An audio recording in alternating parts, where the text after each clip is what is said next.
for the truck to match that, so we have a black on red appearance.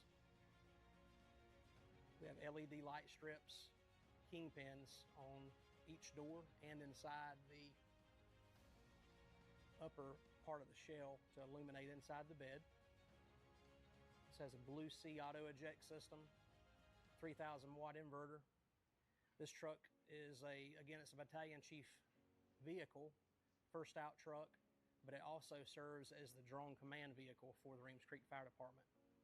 When we built this truck, our sister company, Airworks Unmanned Solutions, we included 2 of our Airworks 24-inch Go Command sunlight viewable monitors.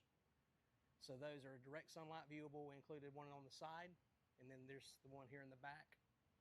This is a custom Rockland box that we had made.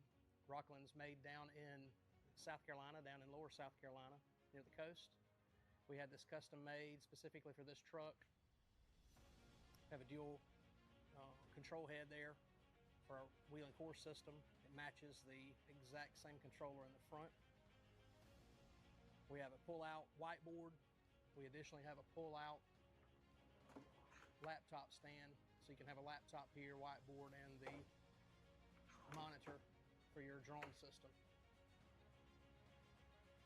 The truck has plenty of power to operate and recharge drone battery systems, which is very important, as this has a large drone that's typically on this truck that would be stored in the side. Pull out. This is another custom component we had put in so the drone can sit here and be slid in and out of the truck. Again, custom graphics, battalion chief on the door, mega T's up high.